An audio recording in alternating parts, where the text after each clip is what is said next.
elementalisme hoe ao anaty lohako no miketriketrika ny hevitra teza ihany no architecte tsy miandry hafa zany mihetsika manamboatra manorona azy manangana zava-tsoa an-tanindrazana namorana sarotra ny lalana dia mandrosy ny antanjona fa ny olana tsy misy raha tsy misy mampisy ny olana mpanjina olo ny hetra zay vao miezaka manakatra ny volana feleso mividy ny mbola mamay asivo ezaka mba hososiny tsara am'izay nolovaina ny taranaka mapararaty zay hay sa hoe varina dia zary adino ny voady sy ny dina hoe tiako ianao ry tanindrazanay malala o sy tia ny tompony ianao dia ny hafa no mitavana tsy hay afenina amiko zany fa manana maso lavitra masonaro ka matazana amin'ny miafina mitoro aeto tsy memboa dity dia aza eo ambaravara amin'ny boday ianao ny manoko sikidy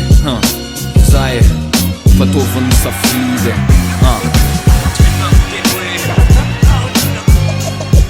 mila mihevitra mila mihetsika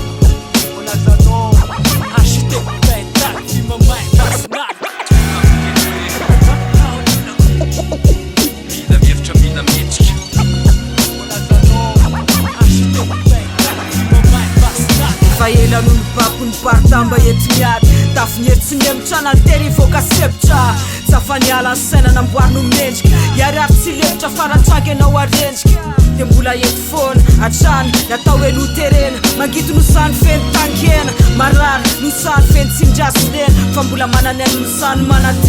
manatena isarandrehetra ny taratra tsy misy ny lafatra fa tinera mbandrehetra no sambatra fa ho ny fatorana satria anareo ny fahefana anofesiny hoe dia ho asofa fanjakana nefa sary rano atodraka ny folombolo firony taona ny fanesy fa mbola misy atrano ny tsomana ahoana mo nanindry fo rehefa kely apela-tanana sasara efa fadimy aloha mivalantsika kambatiko andosy ofela loatra ny ato mifandrana kambatiko andresy tsy andrandra hoe manolako mpapandrantsisa amile efa miandrandra mbaty bevoka vanindraso fety zao dia raisiko ny raikitra tandrefia angoniko mifaky mahita tababaka vao manipyazy hory tanora lipivarana raha akataka ihany mivetsy alao ve zay masoa alo ny anarana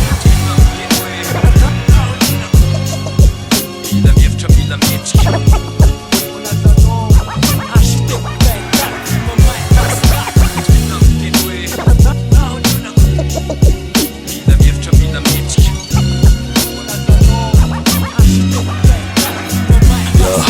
valoha verina isalorana andray ny hery mifanairana fa mitady analikazy ny fiotony tany ny fiotony tantara fitantaratra foany mifamindranino hoe ny maly any ny androany ka leo ny feo iara ho faty amin'ny masoandro ray izany fa mifandresena tsy maintsy tonga miara-dalana amin'ny fitoboky ny amponga andrefasana n'le taratra hoe mitoy ny tolatra am'izay dia ny afo mirehatra tsy mety miova da aloha hiparitaka am'izay raha ny feonanjomara amin'ny fafana raha nanaiky aveny amin'ny loha samangina ny aloka aloha raisina mitandrony am'izay ny zava-misy dia nalan'olana satria raha hitazana fotsiny tosarotra ty tanindrazana ty manodidina lavitry ny fahasambarana nde tolorana finiavana sa ivela izara ro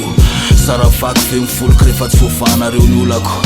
atreo aloha azangatana amin'ny afandesy-potsy anananao aza miandrazanao sonany any amin'ny fikatsahanao faratoa ianao kasady ara fotsiny diany aratoa ianao tsy vonina ty aza fatra manakiany aleo izy anao ny adetinisy tana zoany satria izy te hirosy fa te hiverina amin'ny lohany rorainy tany natsatony angady aleo hipatraka andinitra fa tsisy mafy tsy letry ny sotratoa ianao misikibonitra